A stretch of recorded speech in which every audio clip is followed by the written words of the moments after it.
Hello and welcome to The Gray Haired Writer. Hope you've all had a great week, because I know I did.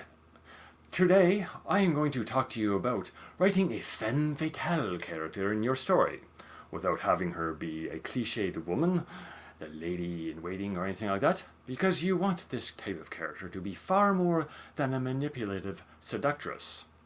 You'll want her to have depth beyond simply being the sexy lady who uses allure and deception to seduce the male characters, specifically the protagonist in your story. So, without further ado, let's get to it on expanding this character, shall we? Of course we shall. Number 1. Personal survival and self-preservation. Instead of manipulating men simply for the sake of getting laid and having fun, have her doing what she needs to do in order to survive in a dangerous world. Imagine her escaping an abusive past. Her abuser might have been a powerful man in government or elsewhere. An example of this could be something along these lines. A woman's using her charm to get information on someone in power to take him down due to his secret past bad behavior. That behavior could be human trafficking, or any type of fraud, or anything else you can imagine. And she does what she does to bring what he did to light. Number 2. Power and control. Another way to have your femme fatale character be more than a seductress is to write her as motivated by a desire or need for power and control. She could be underestimated because she's a woman. You can have her climb the ranks of an organized crime syndicate or any type of major corporation. An example of this is you have a woman gets to a CEO position. She launders money for a cartel and uses her charm and blackmail to keep law enforcement at bay. She could be evil, but don't have her evil for the sake of being evil. She may be just doing it so she can maintain control in her life and every other situation she's in. Coffee break time. Oh, don't we all love coffee?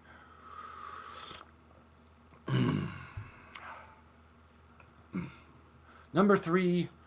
Justice and revenge with depth. You want her revenge and thirst for justice to be nuanced and not just against someone who wronged her somehow. Have her revenge not just after a man, but against a corrupt system if she was betrayed, or against a powerful enemy. An example that you could do this with is have a journalist play both sides of the law, so she can take down a corporate elitist who covered up a sibling's murder, or maybe he was the one who did it, while at the same time she takes down the higher-ups of the police department who helped with the cover-up. Number 4. Give her psychological complexity.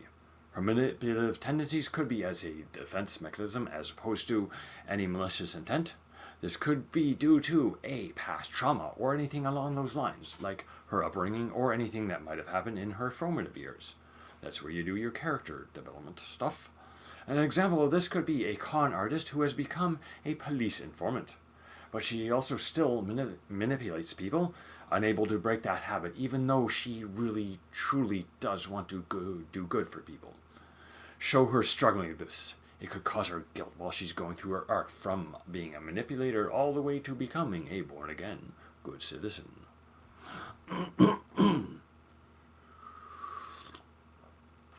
Number 5. 5. Give her ideological motivations. Have her be an idealist or revolutionary or someone who simply believes the ends justify the means. She does this to achieve a goal of some sort. This could be a character who infiltrates a criminal organization or something else and seduces a key figure. She does this not for personal gain, but to take down a human trafficking ring from inside. Maybe she went inside the trafficking ring to help rescue her child or rescue a friend or any other family member at all that you wish to bring about. Number 6. Love and loyalty with a twist. Don't have her as a heartless little bleep, if you know what I mean. But she seduces and betrays the protagonist, not out of malice, but because she is protecting someone she loves. This could be her child, sibling, or partner, or anything along those lines. So let's say a villain has her daughter hostage and uses this as leverage to force the femme fatale to get information on the hero or other people, but most likely the hero.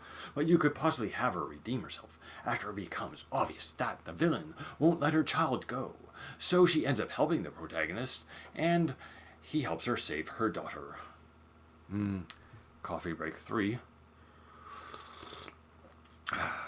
Number 7. A femme fatale who thinks she's a hero. Something you have to remember is that everyone, including you, is the hero of their own story.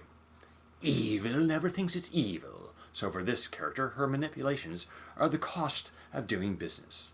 Have this woman believe that she is saving the world by seducing and eliminating corrupt politicians. In other words, she sees herself as a necessary evil. So there you have it. How to make your femme fatale character more than just the lady who uses what she has to get what she wants.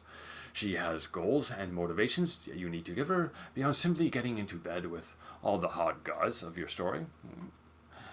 I hope you liked this video and that it helps you with your own writing. Let me know in the comments which was most helpful for you and if you have any other ideas to share.